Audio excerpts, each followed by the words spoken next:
Hi, welcome to Rancher Dan's Garage Discussion Corner.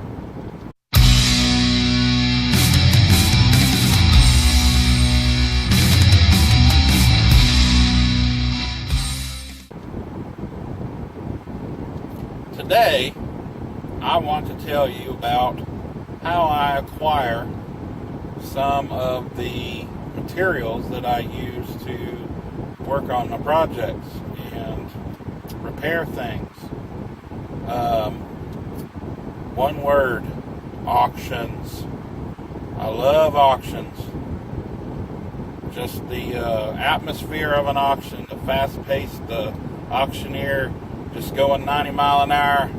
You're kind of in a battle with other people trying to get that item cheap as you can, and watching it go and sell for over retail sometimes, or watching an item that you're not particularly interested in, but it's interesting to see what it sells for, or maybe you don't have the money to buy that thing, but you see that, man, boy, that thing sold for what a great deal. Whew. Yep, auctions. The steel that I have a big old pile of steel that I use to build things, and I bought them from Clark Auction Company. And you got to keep an eye on the auctions, the equipment auctions. Sometimes they'll have big old bundles of different types of pipe and square tube, and a lot of times they'll have lumber. Love lumber. I have barns though, so I can put the lumber and store it for when I need it. May not need it for several years. And if you store it properly, it'll keep really well. So, but you got to pay attention to what the prices of steel are. Go online.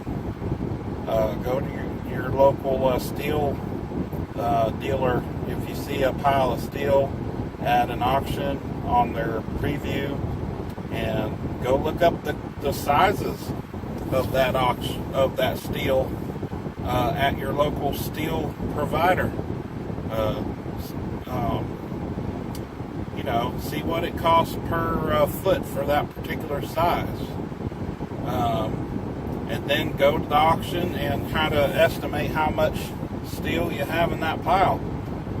It's just a little bit of math. You can use your phone, calculator, and all that. And don't overpay. That's the worst thing, is overpaying at an auction.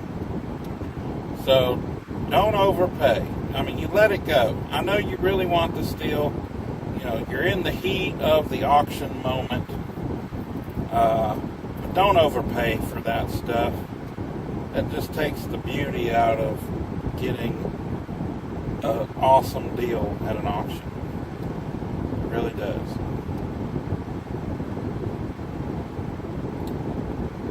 Auctions are great for buying equipment, materials to work with.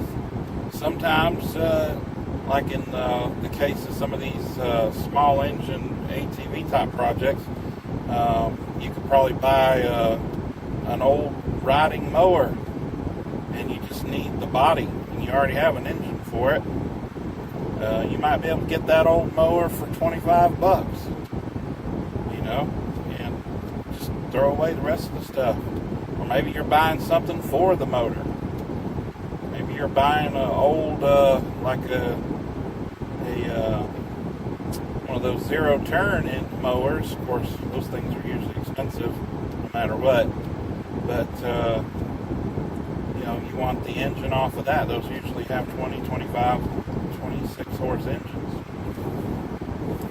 Of course, man, that'd be something to buy one of those and then take it apart, spend all that money. But you can get tools at auctions. A lot of times tools sell really cheaply. Especially sometimes you'll see an estate will have like a whole toolbox, and it'll just be slapped full of tools. And you can buy that whole toolbox. You might pay $200 or $300 for it, but you could be getting $2,000 or $3,000 worth of tools. just remember, when you go to an auction, set a budget. Say, I'm going to spend no more than this much money. And then stick to that budget. Because auctions, they'll deceive you sometimes. I mean, not intentionally, but some people don't realize that when you buy something at an auction, you're paying a premium as well as what you won for the bid. And then a lot of times you're paying a sales tax. And then depending on the auction and how they're set up, you may even pay a small fee for using your method of payment. So, if you won something for $300, a lot of times the buyer's premium is going to be like 4 or 5%. And then if you are buying it on a live online auction, a lot of the auctions online, if you're not present at the auction, then you're going to pay 8, 9, 10% premium. So just remember, when you buy something, that hammer price is